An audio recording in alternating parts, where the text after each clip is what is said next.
ప్రత్యేక హోదా చేస్తా ఉన్నారు.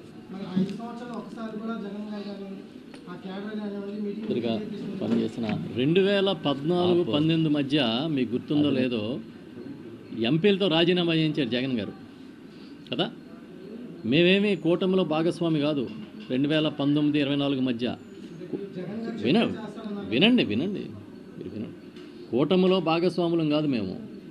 కూటమిలో భాగస్వాములు అయ్యి బీజేపీతో అంటగాగుతూ ఈ ప్రభుత్వంలో వాళ్ళు ఆ ప్రభుత్వంలో వీళ్ళు షేరింగ్లో ఉన్నప్పుడు చేయాల్సిన బాధ్యత ఆయనకు ఉంది. మేము 190 సార్లు అడిగాం ప్రత్యేక హోదా ఇమ్మని. మేము ప్రత్యేక ప్యాకేజీ కోసం ఏం చేయలే, ప్రత్యేక హోదా ఇవ్వాలని చాలా గట్టిగా నిలబడ్డాం. 2019లో ఎలక్షన్లు అయిపోయిన వెంటనే సుజనా చౌదరి, సీఎం రమేష్ లాంటి వాళ్ళందరూ బీజేపీలోకి చేరిపోవడానికి కారణం ఎవరు పంపేశారు? అందుకని ప్రజలందరికీ తెలుసు. రైట్,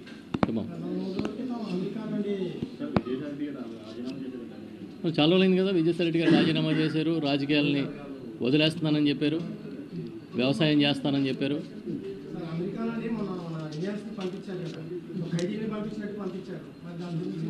దాని గురించి ఎవరు అడగాలంటే ఇప్పుడు మోడీ గారు అడగాలి, మోడీతో భాగస్వామ్యంలో ఉన్న చంద్రబాబు నాయుడు గారు అడగాలి.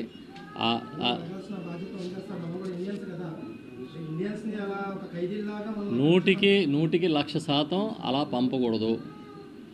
వాళ్ళ అక్రమ చొరబాటుదారులని మీరు ఫీల్ అయితే దానికి ఈ దేశ ప్రభుత్వంతో, జాతీయ ప్రభుత్వంతో వాళ్ళతో మాట్లాడుకుని వాళ్ళని గౌరవప్రదంగా పంపించి ఏర్పాటు చేయాలి.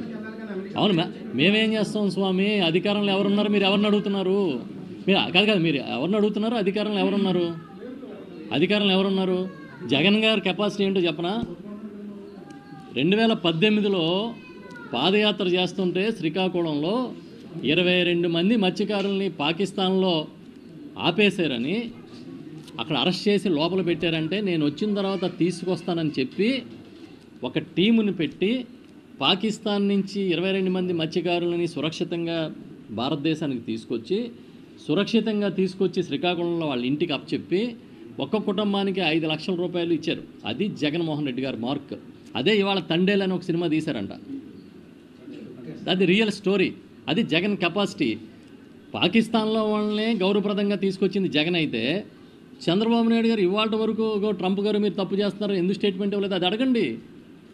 అది అడగట్లే మీరు. అధికారంలో అపోజిషన్ కాదు స్వామి, అధికారంలో లేని వాళ్ళు అడుగుతారండి. అధికారంలో ఉన్నవాడిని వదిలేసి అధికారంలో ఉన్నవాడిని అడగాలా, లేనివాడిని అడుగుతారా? అడగండి మరి. అది అడగకుండా ఏదో జగన్ గారే ఇవాళ కూడా ముఖ్యమంత్రిగా ఉన్నారని మీరు అనుకుని వినండి స్వామి. నేను చెప్పానా పాకిస్తాన్ నుంచి ఎలా తీసుకొచ్చాడు జగన్ గారు? మగోళ్ళ తీసుకొచ్చాడా? పాకిస్తాన్ నుంచి వాళ్ళందరినీ కాపాడి తీసుకొచ్చి వాళ్ళ కుటుంబాన్ని నిలబెట్టడం కోసం 5 లక్షల రూపాయలు ఇచ్చారా? అది ఒక సినిమా కథ కన్నా అద్భుతమైన ట్విస్టులు ఉన్న కథనే కదా ఇవాళ సినిమా తీశారు. ట్రంప్ గారు మీరే చెప్తున్నారా బేడీలేసి పంపినట్టు పంపుతున్నారని? మరి దేశంలో కూటమిలో ఉన్న పార్టీలు, ప్రభుత్వాలు మాట్లాడుకుని ఇది అన్యాయం అయ్యా, మా ఆత్మగౌరవం అయ్యా అని మాట్లాడాలి కదా. మాట్లాడకపోతే మీరు అడగాలి కదా. మీరు ఎవరిని అడిగారు? జగన్ గారిని అడుగుతారా? మన స్థాయి కానివి ఇక్కడ మనం మాట్లాడుకోకూడదు. రైట్.